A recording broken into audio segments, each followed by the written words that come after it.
مدینے والے کہاں تھے؟ مدینے والے مدینے ہی میں تھے، مدینے والے مدینے ہی میں تھے، اور وہ چاہتے نا تو حضرت عبداللہ ابن عمر رضی اللہ تعالیٰ عنہ نے، حضرت عمر فاروق اعظم کے بیٹے عبداللہ ابن عمر نے کہا تھا اندر جا کر عثمان غنی سے ملاقات کر کے، حضور یہ تو مصر والے آئے ہیں نا، یہ ہماری تلواروں سے کلمہ پاک پڑھ کے اسلام کے دامن میں آئے ہیں، یہ سوچ رہے ہیں ہم مومن ہیں، ہم کلمہ پڑھتے ہیں، ہم پہ تلوار کون اٹھائے گا؟ آپ اجازت تو دیجئے، ان کے پاجاموں میں ان کے بول بڑا ہو رہا ہے، اجازت تو دیجئے، 5 منٹ نہیں لگے گا اور یہ محاصرہ ٹوٹے گا اور یہ یہاں سے بھاگیں گے۔ آپ نے فرمایا عبداللہ کیا تم میری بات مانو گے؟ کہا مانیں گے۔ کہا تو تسلی سے اپنے گھر میں جا کے بیٹھ جاؤ، بولیے نا، تسلی سے اپنے گھر میں جا کے۔ اتنے غلام تھے حضرت عثمان غنی کے پاس کہ وہ تلواریں سوت کر کے مارتے ہیں، کہتے ہیں سرکار اجازت تو دو۔ ابھی بتاتے ہیں ان مصریوں کو جسے بربائی کہتے ہیں، ابھی بتاتے ہیں ان بربائیوں کو کہ تلواریں کیسے چلتی ہیں۔ عثمان غنی نے کہا کیا تم مجھے مانتے ہو؟ کہا تو سنو، جو میرے لیے تلوار رکھ دے گا، ہتھیار اتار دے گا، ان سارے غلاموں کو آزادی دے دے گا۔ عثمان غنی نے مانا مدینے والے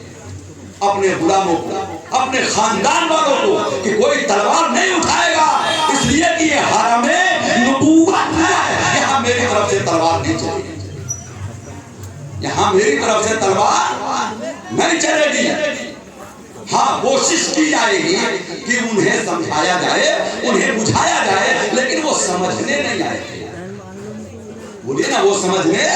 نہیں آئے تھے، اس لیے کہ ان کے اندر جو اس میں اسپرٹ ڈالی جا رہی تھی وہ خارجیت کی تھی، وہ سدھرنے نہیں دے رہے تھے ماحول کو۔ حضرت عثمان غنی رضی اللہ تعالیٰ عنہ کے لیے پانی لانے والوں کے تیر چھوڑا جاتا، سوچئے حضرت امام حسن کو تیر لگا، حضرت محمد ابن طلحہ کو تیر لگا، حضرت قمبر غلام مولا علی کو تیر لگا، ایک تیر اندر جا کر کے مروان کو بھی لگا، ایسا نہیں کہ وہ بچ گیا، مروان کو بھی لگا، اور اس تیر لگنے کے بعد ہی بھاگا تھا وہ جو غائب ہوا نا اس گھر سے، اس کے بعد ہی غائب ہوا تھا وہ۔ یہ حالات مدینے میں ہے، سوچئے گا، اور 35 ہجری میں ہے، ابھی تو آفتاب نبوت کو گئے ہوئے صرف 15 سال ہوئے ہیں، اور یہ حالات ہے جہاں حق ہوتا ہے اس کے پہلو میں وہی باطل بھی اپنا سر اٹھاتا ہے، اس سے انکار نہیں کیا جا سکتا ہے، وہی باطل سر اٹھاتا ہے، لیکن یہ تائید و نصرت ربانی ہے کہ جب جب باطل قوتوں نے سر اٹھایا ہے انہیں وہی کچل دیا گیا ہے، انہیں وہی خانہ کے گھاٹ اتار دیا گیا ہے۔ حضرت عثمان غنی رضی اللہ تعالیٰ عنہ کی شہادت، جس کی تفصیل پچھلے سال آپ نے بڑے تفصیل کے ساتھ میں سماعت کی تھی۔ حضرت عثمان غنی رضی اللہ تعالیٰ عنہ کو باہر پہرا دینے والے پہرا دیتے رہے، اور پیچھے سے دیوار کود کر کے محمد ابن ابوبکر کے ساتھ 2 آدمی اور گئے۔ دیکھیں گے آپ کہ وہ جو 2 آدمی گئے، مورخین، ہر مورخی کہتا ہے کہ وہ خارجی تھے، مطلب محمد ابن ابوبکر جہاں تھے اس حصار کے موقع پر گویا کہ چاروں طرف سے خارجیت زدہ لوگ حضرت عثمان غنی کے آگے پیچھے تھے کہ کہیں یہ عثمان غنی کی کسی نصیحت کا اثر قبول کر کے اس محاصرے میں ڈھیل نہ دے دیں۔ اکثر کتابوں میں یہی ہے کہ عثمان حضرت محمد ابن ابوبکر نے 2 آدمیوں کا ہاتھ پکڑا اور لے کر کے وہ روانہ ہو گئے پیچھے سے، اس سے پہلے کہ خاندان بنو ہاشم کو پتا چلے، اس سے پہلے کہ طلحہ کو پتا چلے کہ ان کے بیٹے کو تیر لگی ہے، حسن کو تیر لگی ہے، قمبر کو تیر لگا ہے، اس لیے جلدی سے کرو، اس سے پہلے کہ وہ آ جائیں۔ اندر گھسو تو 2 آدمی جن کا ہاتھ پکڑا ان میں غالباً ایک حمار تھا، ایک اسود تھا، اور یہ دونوں اندر گئے،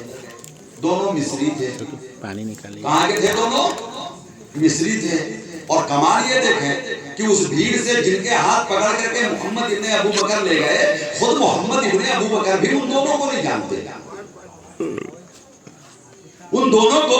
محمد ابن ابو بکر بھی نہیں جانتے، لیکن اس وقت کسی ایسے معتمد کو ڈھونڈنا ممکن نہ تھا۔ اس بھیڑ میں افراتفری میں ہاہاکار مچی ہوئی تھی اور بہت زبردست شور اور پکار ہو رہی تھی، اتنی تیز شور و پکار تھی کہ حضرت بی بی نائلہ رضی اللہ تعالیٰ عنہ جو عثمان غنی کی بیوی فرماتی ہیں کہ میں چیختی رہی، چلاتی رہی، آوازیں دیتی رہی لوگوں کو کہ لوگوں دوڑو، تمہارے امیر حضرت عثمان غنی پر حملہ ہو گیا ہے، لیکن اتنا شور ہو رہا تھا باہر کہ میری آواز کسی کو سنائی نہیں دے رہی تھی، اتنا شور تھا۔ شور کیوں تھا؟ اس سے پہلے تیر چلے تھے، تیر حضرت حسن کو لگے تھے، تیر قمبر کو لگے تھے، تیر محمد ابن طلحہ کو بھی لگے تھے، اور تیر چند ایک اور لوگوں کو بھی لگے تھے۔ وہ تیر چلائے گئے تھے عثمان غنی کے مقام پر، اور یہ پہلے دے رہے تھے مولا علی کے حکم سے۔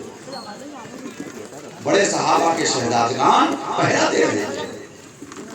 عبداللہ ابن زبیر بھی اس میں موجود تھے، محمد ابن طلحہ بھی اس میں موجود تھے۔ پہرا اس بات کا ہے کہ عثمان غنی کو کوئی نقصان نہ پہنچنے پائے۔ دروازے سے جانا ممکن نہ تھا، تو وہ پڑوسیوں کے گھروں سے لمبا چکر کاٹ کے دوسرے کی دیوار سے اندر جا کر گیا اور حضرت عثمان غنی رضی اللہ تعالیٰ عنہ پر حملہ کر دیا۔ ان دو لوگوں نے حملہ کر دیا جو حضرت محمد ابن ابو بکر کے ساتھ تھے، اور اس بات کی گواہی شک نہ جانے پائے حضرت محمد ابن ابو بکر پر، جو محدثین کہتے ہیں، جو تاریخ کے اوراق بیان کر رہے ہیں، محمد ابن ابو بکر کا اتنا جرم